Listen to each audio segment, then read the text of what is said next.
네, 오늘은 그 믿음 9번째 시간입니다. 사도신경을 저희가 계속 강의해드리고 있는데요.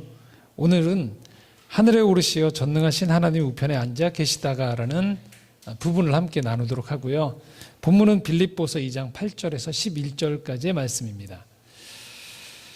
자, 포스터 하나를 보고 시작하려고 하는데요. 네. 올 초에 개봉한 영화입니다. 소공녀라는 영화입니다. 보신 분도 계시고 대부분 못 보셨을 영화인데요. 우리가 알고 있는 고전의 소공녀하고 좀 다른 버전입니다. 한국 현대 사회를 살아가는 젊은이들의 한 단면을 보여주는 영화인데, 여주인공이 등록금이 없어서 대학을 다니다 중퇴를 합니다. 그리고 이 프로 가사 도우미가 됩니다. 일주일에 한 3번 정도 45,000원씩 일당을 받고 어느 집에 가서 가사를 도와주는 거죠. 그걸로 자기의 생계를 유지해 나가는 청년, 여학생의 이야기입니다. 어느 날 이 학생이, 이 여주인공이 미소라는 학생인데요. 미소가 생활하는 가운데에서 생활비가 오르지 않습니까? 근데 2가지가 올랐어요. 하나는 집세가 올랐고요. 월세가 올랐습니다. 그리고 또 하나는 위스키 값이 올랐어요. 여러분 같으면 어디에다가 초점을 맞추시겠습니까? 당연히 집세에 초점을 맞추겠죠. 집세를 내야 하지 않습니까? 근데 이 미소라는 이 청년의 유일한 삶의 낙이 뭐였냐면, 저녁에 일 마치고 이 바에 들어가서 위스키 한 잔 먹고 이 담배 한 모금을 이렇게 피는 게 유일한 삶의 낙이었어요. 근데 위스키 값이 올라가니까 당황을 한 거죠. 이 미소라는 청년이 선택을 합니다. 어떤 선택을 하냐면, 어르신들 들으면 황당한 얘기인데요. 집을 나옵니다. 그러니까 월세를 빼요. 이유는 간단합니다. 저녁에 위스키 한 잔과 이 담배 한 갑을 포기를 못 하겠는 거예요. 내가 차라리 집은 떠돌더라도 내가 누리는 이 위스키 한 잔의 그 낭만과 담배는 포기할 수 없다라고 생각을 해서 결국은 짐을 여행용 가방 캐리어에 이렇게 싸가지고 와서 대학 때 알던 클럽 활동을 같이 했던, 동아리를 같이 했던 선후배 집을 찾아다니면서 하루씩 며칠씩 머무는 내용이 이 영화의 내용입니다. 이 영화를 보면 떠오르는 단어가 있습니다. 요즘 최근에 유행하는 단어인데요. 소확행이라는 단어예요. 그러니까 작지만 확실한 행복을 추구하겠다라는 거예요. 이 영화는 정확히 그걸 보여주고 있는 거예요. 그러니까 이전 세대들이 고생을 하더라도 내 집 마련을 하겠다라고 생각해서 허리띠를 졸라매고서 30대를 다 보내서 간신히 한 40 중반쯤 되어졌을 때 감격스럽게 내 집을 마련한 것과 다르게 집값이 너무 올라가고 직장이 불안정해지니까 과연 내가 5년, 10년을 참고 일을 했을 때 그것에 대한 보상이 돌아올까? 보장이 안 되는 거죠. 그렇지만 오늘 내가 먹는 위스키 한 잔, 담배 한 모금은 확실하게 나한테 행복감, 만족감을 주니까 차라리 그쪽을 선택하겠다라는 것들이 이 영화에 반영되어 있고, 이 영화를 보는 젊은이들이 씁쓸하면서도 뭔가 모를 자기 위안을 받는 그런 공감대가 형성된 영화였습니다. 긍정적인 측면은 이런 게 있죠. 소확행이라고 했던 소소하지만 아주 작지만 확실한 행복을 추구하는 데 있어서의 장점은, 이전에 우리가 허황된 목표에 도취된 상태에서 남들이 부러워하는 어떤 명예나 어떤 자리들, 어떤 외형적인 그 목표를 오르기 위해서 인생의 상당 부분에 해당되어지는 시간들을 거기에 투자했다가 그만큼의 그 자리에 올라갔을 때 보상이 따라오지 않는 것들에 대한 간격이 너무 큰 그런 공허함들을 피할 수 있는 장점이 있어요. 사실 이렇게 소확행을 추구할 때. 하지만 이 소확행의 또 다른 부정적인 측면이 분명히 있습니다. 그것은 이 큰 목표를 향해서 가다 보면 자칫 실망할까봐 미리 심리적으로 그것들을 제거해버리는 안전한 길로만 가려고 하는 그런 자기 보호 본능이 작용한다는 거죠. 자, 왜 그러냐면요. 인생의 큰 목표라고 했을 때 이것이 마냥 허황된 것만 있지 않습니다. 인생에는 작고 소중한 것에서 누릴 수 있는 기쁨도 있지만 한편으로는 긴 시간 동안 남들이 알아주지 않더라도 눈물을 흘리고 시간을 들이고 정성을 들여서 거둘 수 있는 것에 대한 성과들, 열매들, 보람들이 인생에는 분명히 있기 때문에 그렇습니다. 예를 들면 이런 것이죠. 클래식 악기를 연주하는 것. 이거는 그냥 캐스터네츠를 그냥 치는 것과는 다르게 한 가지 클래식 악기를 제대로 연주한다는 것은 아주 고도의 많은 시간을 들여야만 가능한 일입니다. 또 낙서하고는 좀 다르게 우리가 전시회장에서 볼 수 있는 예술작품들은 또 그 일정 부분 누군가에게 보여주기 위한 즉흥적인 퍼포먼스가 아닌 실력을 갖추기 위해서는 상당 기간의 시간을 거기에 투자를 해야 된다는 것이죠. 이런 거죠. 인류가 우주 탐사를 한다는 것, 즉흥적으로 한번 해볼까 해서 될 일이 결코 아닌 거죠. 거기에 온 인류의 지성과 인류 기술 문명이 발달한 것과 자본이 다 투자가 되면서 간절한 거기에 대한 정성이 모아지지 않는 이상은 결코 인류가 우주 탐사라는 것들을 해 나갈 수가 없는 것이죠.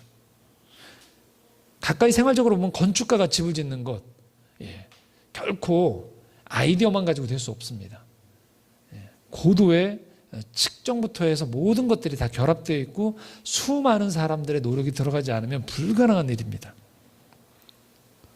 아이가 세상에 태어나서 한 사람의 장성한 성인이 되기까지 얼마나 많은 시간이 들어갑니까? 부모의 정성, 부모의 인생의 허비함, 그리고 그 자녀와 함께 보냈던 많은 시간과 정성과 많은 섬김들, 그리고 본인 스스로도 모든 것들을 판단하는 성인이 되기까지 수많은 시행착오 속에서의 많은 아픔과 노력함이 없이는 도달할 수 없는 것이죠. 이런 것들이 분명히 인생에 있다는 거예요. 인생의 소소한 취미, 재미를 추구하는 것에서는 절대로 경험할 수 없는 질적으로 차이가 나는 자부심, 그리고 그것들을 통해서 올라갈 수 있는 전혀 다른 차원에서의 격이 있다는 것을 우리들은 경험하게 됩니다.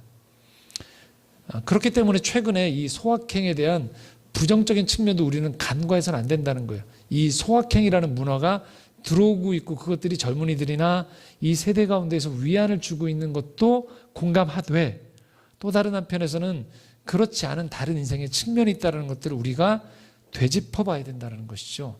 이것은 신앙생활에서도 동일합니다. 믿음의 생활을 할 때에도요, 우리가 작고 소소한 행복들이 있습니다. 몇 사람들과 함께 따뜻한 대화를 나누는 것, 또 지쳐있을 때 편안한 어떤 음악을 들으면서, 찬양을 들으면서 내가 정서적인 위안을 받는 것들, 아주 소중합니다. 결코 무시할 수 있는 일들이 아닙니다. 하지만 이것과는 또 다르게 시간이 들어가고요, 인생이 들어가고 희생이 들어가는 가운데에서 얻을 수 있는 것, 경험할 수 있는 것이 있다라는 것이에요. 바로 오늘의 주제에 해당되어지는 하나인데요, 이겁니다. 영광스러움이에요. 성경에 창세기부터 요한계시록까지 흐르고 있는 장대한 그림에 빛이 비춰지는 게 있어요. 그것은 하나님의 영광스러움이 있다는 거예요. 그리고 하나님은 우리가 그 영광스러움을 경험하기 원한다는 거예요. 주님 따뜻해요, 편안합니다 정도를 넘어서는 사람이 만들어낼 수 없는 오로지 하나님으로부터 오는 그 영광스러운 광채 안에 우리가 잠기기를 원하신다는 거예요. 그 세계를 경험하기 원한다는 거예요.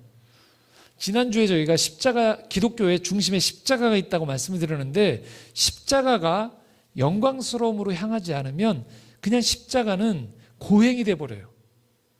근데 십자가가 우리의 인생에서 참으로 가치롭고 포기할 수 없는 중요한 삶의 과정이 되어야 되는 이유는 그 십자가가 어디를 향해서일까요? 바로 이 하나님의 영광스러움을 향하기 때문에 십자가가 가치로운 겁니다. 한 사람이 극도의 극기를 통해서, 절제를 통해서, 인내와 포기를 통해서, 헌신을 통해서 그의 삶이 가치로워질 수 있는 이유는 왜 그럴까요? 그냥 고생 그 자체에 있지 않습니다. 그것들을 통해서 결국은 그 시간을 넘어서는 하나님으로부터 오는 영광스러움이 우리 안에 기다리고 있기 때문에 우리가 함께 십자가의 길을 걸어가자라고 이렇게 권유하는 것이죠. 예수님이 십자가 고난을 당하셨다는 그 자체만 강조하면 기독교는 고행과 고생의 종교가 돼요. 자학하는 종교가 돼버려요. 하지만 이 십자가 고난이 하나님의 영광스러움으로 바뀐다는 것을 우리가 믿고 있을 때 십자가는 우리에게 따라갈 수 있는 소망이 되는 길이 되는 거예요. 오늘의 신앙 고백은 바로 이렇게 시작하는 거죠.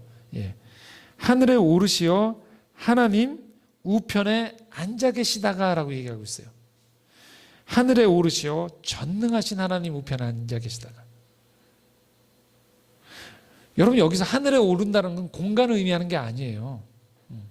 그래서 하늘에 오를 때 하나님이 어디까지 올라가실까? 대기권일까? 성층권일까? 어디까지 올라가실까가 아니에요. 그분이 질적으로 전혀 다른 수식어 하나가 붙어 있습니다. 전능하신 하나님이에요. 전능하신 하나님 우편에 앉아 계신다는 거예요. 자, 하나님 오른쪽에 앉아 계신다는 거 의미할까요? 이게 아니에요. 공간적인 의미가 아닙니다. 전능하신 하나님의, 성경에서 말하는 하나님의 오른쪽은요, 그 하나님의 강대하심, 전능하신 위엄을 드러내거든요. 하나님의 그 전능하신 편에 옆에 앉으셔도 손색이 없는 완벽한 하나님의 그 동일한 영광스러운 위치를 예수 그리스도가 확보하셨다라는 거예요. 자, 이것은 반드시 뭐의 전제가 따르냐면요, 오늘 읽었었던 말씀에, 빌립보서 말씀에 8절을 읽지 않으면 이 말씀이 이해가 안 됩니다. 함께 읽겠습니다. 사람의 모양으로 나타나사 자기를 낮추시고 죽기까지 복종하셨으니 곧 십자가에 죽으십니다. 전능하신 하나님 우편에 앉아 계신 이 예수가 바로 직전까지 어떤 위치까지 추락하셨느냐? 사람의 모양으로, 피조물의 모습으로 입고 내려오셔서 자기를 낮춰주신 거예요. 그것만 해도 엄청난 일인데 그것도 모자라서 피조물에게 온갖 고난을 받아서 죽으신 거예요. 십자가의 가장 치욕스러운, 벌거벗은 채 십자가에 매달려 돌아가신, 그렇게 가장 비참한 상태에 되셨던 그분, 그래서 사람들은 그를 보면서 하나님께 저주를 받았다라고 얘기했고 사람들은 비아냥거렸던 거죠. 정말 하나님이 살아계시다라면 그가 하나님의 아들이다, 하나님의 선지자라고 했던 저가 어쩜 저렇게 무기력하고 비참할 수 있는가 했던 그 예수가, 그 한 사람이 역전이 되는 거예요. 하나님 우편에, 전능하신 하나님 우편에 앉아 계시도록 하나님께서 그 일을 이루셨다라는 것이에요. 인류의 죄를 담당하시기 위해서 가장 비참한 죽음을 당하셨던 예수 그리스도를 하나님께서 그냥 내버려두지 않으신다는 거예요. 포기하지 않으신다는 거예요. 그 죄의 책임을 담당시켰던 그분을 부활시키사 하나님과 똑같은 영광스러운 자리로 회복시키셨다라는 것이에요. 그것이 우리가 믿고 있는 예수 그리스도에 대한 신앙인 거예요. 그리고 그냥 자리만 복권시킨 것이 아닌 오늘 말씀 10절 11절에 가장 사람들에게 비참한 상태에 손가락질 받았고 사람들로 하여금 외면받았던 그 시선에 예수 그리스도로 하여금 어떤 지위를 복권시키셨냐. 10절 11절입니다. 함께 읽겠습니다. 하늘에 있는 자들과 땅에 있는 자들과 땅 아래에 있는 자들로 모든 무릎을 예수의 이름에 꿇게 하시고 모든 입으로 예수 그리스도를 주라 시인하여 하나님 아버지께 영광을 돌리게 하셨느니라. 아멘. 손가락질했던 사람들부터 그 모든 사람들이 예수를 그리스도, 주, 로드, 주님으로 부르면서 이 일을 이루신 하나님 아버지께 영광을 돌리게 만드셨다라는 거예요.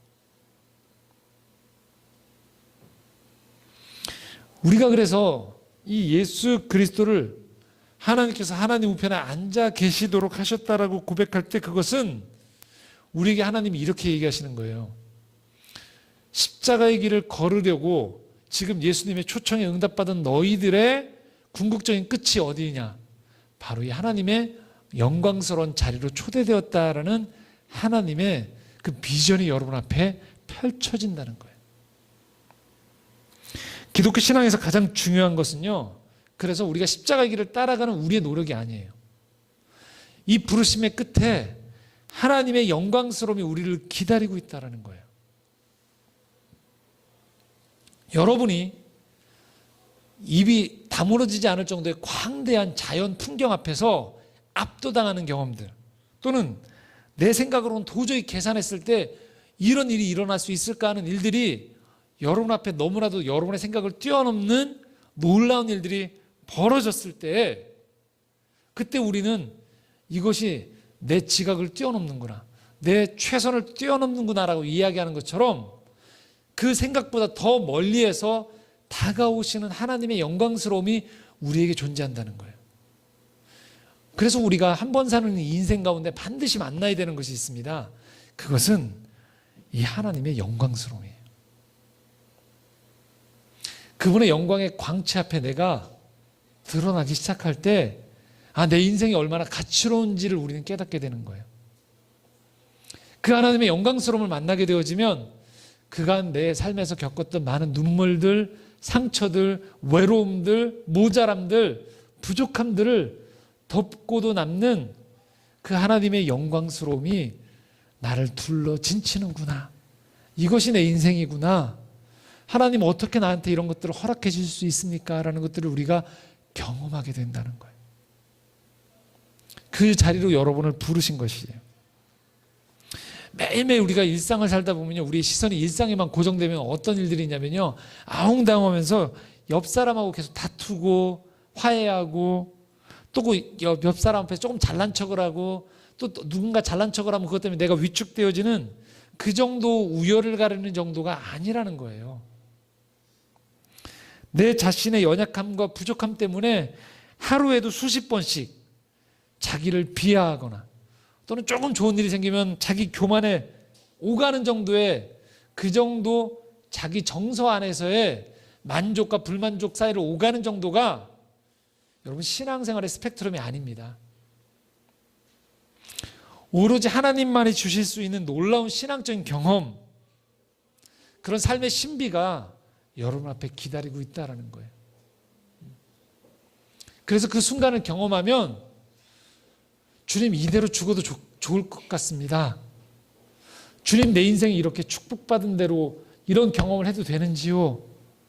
주님, 감사합니다. 감사합니다. 무엇을 받기 위해서 그분을 찬양하고, 그분이 진노하실까봐 그분의 마음을 달래드리기 위해서 당신을 찬양합니다, 사랑합니다 라고 고백하는 게 아니고요, 그냥 내 심령 깊은 곳에서 찬양이 나올 수밖에 없는 거예요. 당신을 내가 사랑할 수밖에 없군요. 나라는 존재가 무엇인데 이런 것들을 허락해 주시는지, 이 세계로 나를 초청해 주시는지, 이것이 정녕 유한한 육신의 몸을 입고 있는 우리가 경험할 수 있는 것인지요? 라고 얘기하는 거죠. 그럴 때가 되어지면 우리의 감각을 뛰어넘는 일들이 벌어집니다. 우리의 예상을 뛰어넘고요, 언급했던 나의 상처와 염려와 모든 계산들을 뛰어넘는 자리들이 우리 앞에 펼쳐지는 것입니다.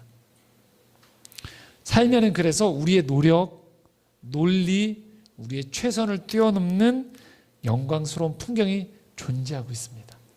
오늘도 시시때때로 여러분에게 찾아옵니다. 예배를 통해서, 또는 조용한 임재의 묵상의 자리에서, 또는 어떤 공동체적인 경험을 통해서 또는 누구도 알아주지 않는 삶의 깊은 봉사의 자리에서 이런 일들이 우리를 찾아오게 돼요. 이런 경험을 하기 시작하면요, 우리는 살아가면서 사람들의 사소한 비난이나 오해 또 충돌에 우리가 좌절하지 않게 돼요. 그 영광스러움이 무엇인지를 알기 때문에 그 영광스러움을 위해서, 그리고 그 사람들 또한 내 주변에 여전히 이 사소한 싸움을 계속 나를 붙들고 이 싸움을 끌어들이는 사람들을 보면서 그들 또한 이 영광스러움을 경험하기를 소망한다는 것이죠. 특별히 저는 가장 기본적으로 이런 예배의 자리에서 이런 영광스러움들을 우리가 경험하기를 원합니다. 부족하지만 저도 그래서 그런 소망으로 이 창조의 정원 예배를 늘 준비하고 있습니다. 모태신앙인으로서 늘 자라면서 기독교 예배 안에서, 주일 예배 안에서 풍경이 너무나도 불만스러웠었거든요. 이게 정말로 그렇게 찬송가 가사에 있는 영광스러움이란 단어가 이렇게 많은데 이것이 정말 기독교 예배인가 일 정도의 예배의 그 경직됨, 율법주의적인 태도, 아무 기대감 없는 시선들의 그 예배들이 반복되어지는 걸 보면서 무척 신앙의 회의가 든 적들이 많았었습니다. 그렇지만 포기하지 않았던 것들은 어딘가에 이런 하나님의 임재가 있는 예배가 있을 것이다라는 것들을 기대를 포기하지 않았었거든요. 그리고 그런 예배들을 어느 때가 되었을 때 하나님께서 허락하시는 경험들을 많이 했습니다. 예배 시간 내내 울기도 하고요. 그 예배 안에서의 그 임재의 경험들이 일주일 내내 저를 사로잡는 경험도 하고요. 기도가 시간이 몇 시간이 흘러간지 모르는 경험 속에서 그 하나님의 영광스러움이 존재하는구나. 아, 나라는 존재가 얼마나 미물인데도 불구하고 내가 이 자리에 부름받았다는 것이 얼마나 소중한지를 우리가 경험하는 것이죠. 그 한 번의 경험을 하게 되어지면 우리는 세상을 바라보는 눈이 달라지기 시작합니다. 아, 하나님이 이 영광스러움으로 이 세계를 붙잡고 계시구나 하는 것들 우리가 보기 시작하는 것이죠. 예수 그리스도가 이 땅에 십자가를 지시면서 계속 나는 죽을 것이다, 죽을 것이다 했을 때 예수 그리스도의 비전이 있었던 거예요. 그것은 이 십자가의 길을 넘어서의 하나님의 영광스러움이 결국은 찾아올 것이다라는 것들에 대한 비전이 있었던 것이죠. 그리고 이 땅을 살아가는 모든 제자들과 이 땅의 궁극적인 백성들이 이 하나님의 영광스러움을 경험하기를 원했던 것이죠. 이것이 성경에 우리에게 주시는 비전인 거예요. 시편 맨 마지막 150편엔 그래서 이렇게 하나님의 영광스러움을 찬양하면서 시편을 끝맺고 있습니다. 한번 이 시편 150편을 같이 읽도록 하겠습니다. 1절부터 읽겠습니다. 할렐루야, 그의 성소에서 하나님을 찬양하며 그의 권능의 궁창에서 그를 찬양할지어다. 그의 능하신 행동을 찬양하며 그의 지극히 위대하심을 따라 찬양할지어다. 나팔소리로 찬양하며 비파와 수금으로 찬양할지어다. 소고치며 춤추어 찬양하며 현악과 통소로 찬양할지어다. 큰 소리 나는 재금으로 찬양하며 높은 소리 나는 재금으로 찬양할지어다. 호흡이 있는 자마다 여호와를 찬양할지어다. 할렐루야. 여러분, 이걸 오해하면요, 하나님이 노래를 되게 좋아하는 분으로만 오해하기 쉬워요. 그래서 온갖 악기를 동원해서 하나님 앞에 음악회를 열자는 게 아닙니다. 이것은 하나님의 영광스러움을 경험했던 이 시편 기자가요, 호흡이 있는 모든 자들이 자신이 가지고 있는 할 수 있는 모든 것들을 통하여서 다 동원해서 그 하나님의 영광스러움에 참여하기를 원하고요, 그 하나님의 영광스러움이 재현되기를 원하는 그 바람이, 기도가 담겨 있는 것이 바로 이 시편 찬양인 거예요. 자꾸만 오해하면 이 하나님의 영광스러움을, 소리가 얼마나, 사운드가 더 화려한지, 예배당이 얼마나 큰지, 정교한지, 예배 순서가 여러 가지 시스템이 들어왔는지로 자꾸만 전이시키는 거예요. 철저한 예배에 대한 오해예요. 찬양에 대한 오해입니다.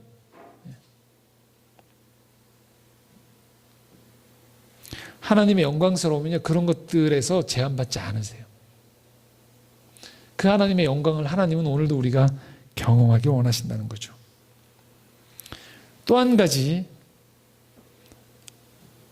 이 하나님의 영광스러움에 대한 오해는요, 단순히 예배에 얼마나 그 사람이 몰입해서 경험하는 감정적인 체험에만 머물지 않는다라는 거예요.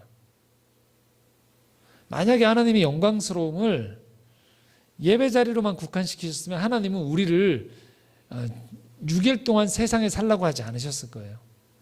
7일을 다 예배 프로그램을 짜놓고 예배만 드리라고 하셨을 거예요.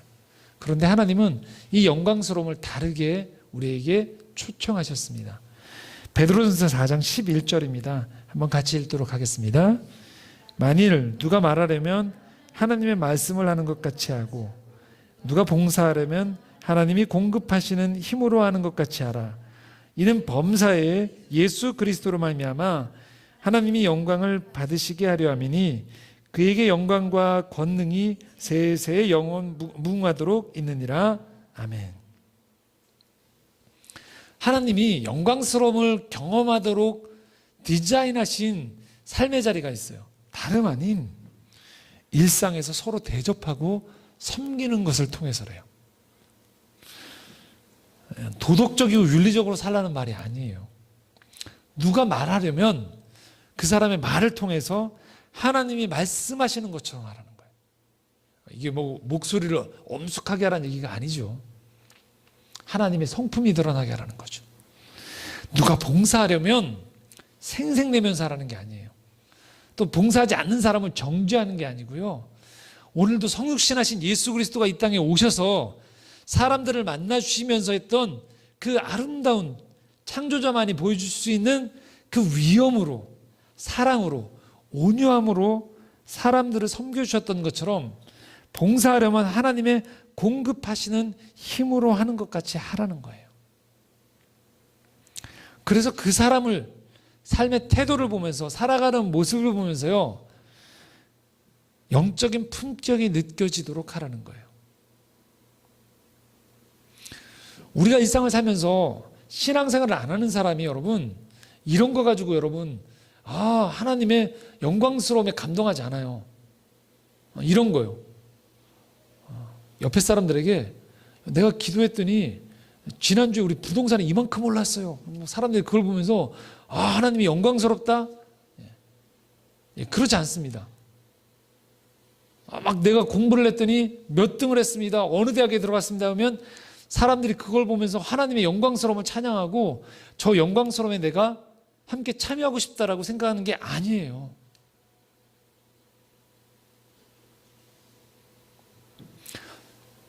저렇게 화낼 상황에서 다르게 반응하는 그 사람의 영적인 성품과 그가 가지고 있는 내적인 힘을 보면서 사람들은 나와는 다른 힘이 있구나.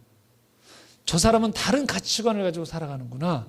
저 사람은 삶을 공급받는 원리가 사람들의 칭찬과 비난과 호의에 의해서 움직여지는 것이 아니구나라는 것들을 보면서 사람들은 그 사람에게서 영적인 권위를 느끼기 시작하는 거예요. 봉사를 할 때에도 얄팍한 수준에서 조금 봉사하고 난 다음에 티를 내는 것이 아니라는 거예요.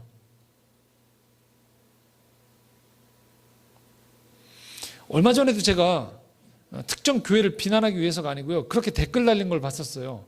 어느 교회가 어디에 찾아가서 이렇게 라면 이렇게 몇 박스 이렇게 놓고서 이렇게 그곳에 있는 그 관계자들을 다 초대해서 이렇게 단체 사진 찍는 거를 봤었어요. 이렇게 라면 이렇게 박스를 놓고 그리고 이렇게 그러니까 교회 이름 이렇게 크게 놓은 걸 이렇게 했었어요.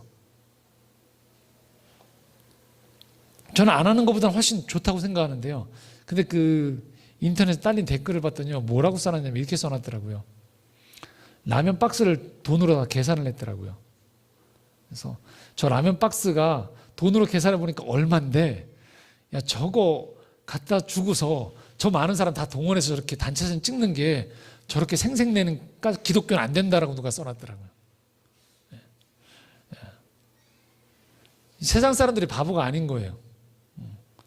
라면 박스 몇 박스 갖다 놓고 이미 사람들은 그 단가 계산 다 해서요. 야, 저렇게 박스 갖다 놓고서 사람들 줄 세워놓고서 단체 사진 찍으면서 감동하는 그런 게 아니라는 거예요. 그 정도로 사람들이 속지 않는다라는 거예요. 오늘 이 시대에 하나님의 영광스러움이 세상 가운데 하나님은 드러나기 원하시거든요.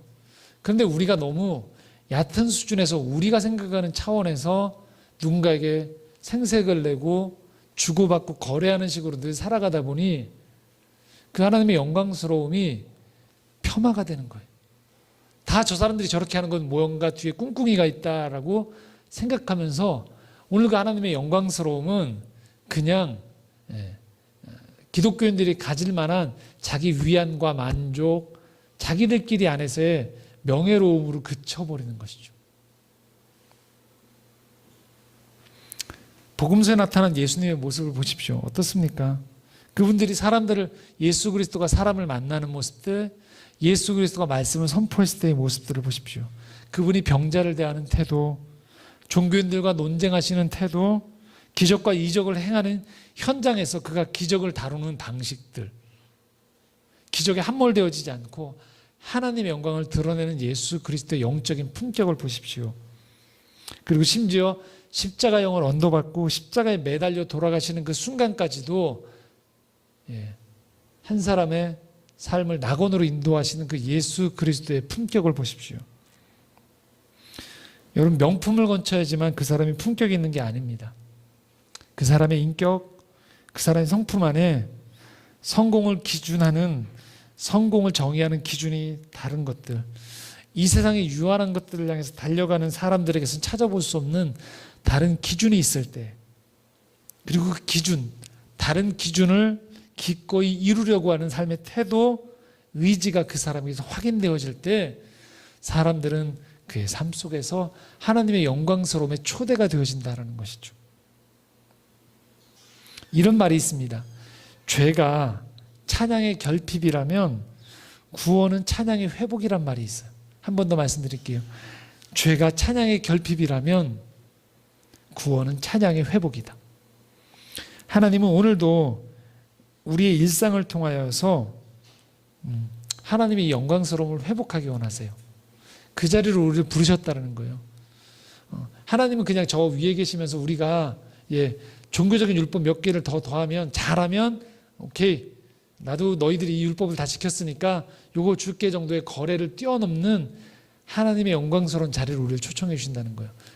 그 경험을 우리가 이 땅에서 하기 원하신다는 거예요. 여러분의 삶의 기도의 자리에서, 예배의 자리에서 하나님의 마음을 품고 살아가는 사람들이 보여주는 진정한 성공이 드러나길 원하시는 거예요. 진정한 영광스러움을 경험하도록 여러분을 부르신다는 거죠. 자아도취가 아닙니다, 여러분. 종교적인 감흥 정도가 아니에요. 하나님으로부터 오는 영광스러움은요, 오로지 그걸 경험한 사람들은 이게 내가 만들어낸 게 아니구나, 하나님이 주신 거구나라는 것도 우리가 깨달아 알 수 있게 되는 거예요. 오늘 기독교의 위기는 그래서 바로 이 교회의 영광스러움을 사람들이 다른 자리들, 교회의 감투, 교회의 건물, 교회의 어떤 권세로 사람들을 압도하려고 하는 데에서 오는 것이다라고 생각합니다. 진정한 하나님으로부터 오는 이 영광스러움의 통로가 되어지지 못하고, 반대로 말하면요, 교회의 크기와 상관없이, 또 여러분의 삶의 형편에 상관없이, 여러분의 건강이나 재력이나 여러분이 가지고 있는 여러 가지 모양과 상관없이요, 여러분이 이 하나님의 영광스러움을 기꺼이 그분의 통로가 되어지기 원한다라면 여러분의 인생은 성공한 인생이 되는 겁니다. 그래서 오늘 하나님의 이 부르심을 우리가 응답하기 원합니다. 주님, 제 삶을 통하여서 하나님의 영광스러움이 드러나기 원합니다. 어떤 성공이 아니고요, 우리 궁극적인 목표가. 말씀을 정리해 보겠습니다. 추석입니다. 추석. 여전히 TV에서는 어제도 여전히 동일하게 추석이 되면 늘 보여주는 영상들, 헬기 타고 위에서 비춰주면서 또 인터뷰하는 거는 고향의 설레임을 안고 돌아간다고 얘기하고, 근데 실제로 우리의 삶의 자리들을 보면 꼭 그렇지만은 않다라는 걸 우리가 잘 알고 있습니다. 가족 간에 분쟁이 있을 수도 있고요, 또 피로도도 있을 수 있고, 여러 간에 형제 간에 누구는 잘 되고 못 되고 해서 오는 편차도 있고 여러 가지가 많아요. 근데 우리가 크리스찬으로서 이 친지들을 만나고 함께 가족이 모인다는 건 뭘 말할까요? 다시 한번 우리가 명시적으로 사람들에게 이걸 다 나타내지 못하더라도 여러분부터라도 가시기 전에 기도하셨으면 좋겠습니다. 하나님, 이번 명절 우리 관계를 통하여서 정말 하나님 믿는 사람답게 내가 그런 영적인 품격과 감사가 넘칠 수 있기 원하고, 또 혹시 어려운 지체들이 있다라면 함께 좀 위로해 줄 수 있고, 또 혹시 내가 잘된 일이 있다라면 너무 친지들 사이에서 이렇게 위축이 되어지도록 인간적인 의미에서 자랑을 하기보다는 다른 의미로 이것들을 지혜롭게 어떻게 나의 좋은 잘됨을 섬김으로 드러낼 수 있을까를 한번 지혜를 구할 수 있으면 좋겠습니다. 그래서 여러분 한 분 한 분이 얼마나 성공하고 실패했느냐 여부가 아닌, 오늘도 예수 그리스도가 십자가의 길을 걸어가면서 하나님의 그 삶을, 하나님이 요청하셨던 그 삶을 이 땅에 실현해 주셨던 것들을 토대로 예수님이 만들어낸 게 아니고 하나님이 주셨던 그 영광스러움이 드러났던 것처럼, 오늘 여러분이 하실 수 있는 범위 안에서 이 믿음의 태도, 믿음의 언어, 믿음의 섬김을 통해서 그렇게 살아갈 때 하나님은 여러분을 통하여서 영적인 품격을 전해주실 것입니다. 여러분의 삶을 통하여서 하나님의 영광의 자리가 드러날 수 있도록 불러주실 겁니다. 그래서 간절히 바라기는, 저는 여러분들이 이 소망을 꼭 잃지 않으셨으면 좋겠습니다. 저도 늘 기도합니다. 주님, 저희 친지들이, 저희 가족들이 이 하나님의 영광스러움을 함께 예배하는 날이 오기를 원합니다 라고 늘 기도하거든요. 여러분 주변에 아직도 하나님을 모르시거나 또는 믿다가 낙심하신 분들, 또는 그 믿음의 여정에 이제 막 들어선 분들, 상관없습니다. 여러분이 해주실 수 있는 게 있어요. 가족과 친지들을 위해서 기도해 주십시오. 그리고 그들을 섬기십시오. 그리할 때 하나님께서 여러분의 삶을 통하여서 영광 받으실 것입니다. 그런 추석 연주가 되시기를 주님의 이름으로 부탁드립니다. 함께 기도하겠습니다.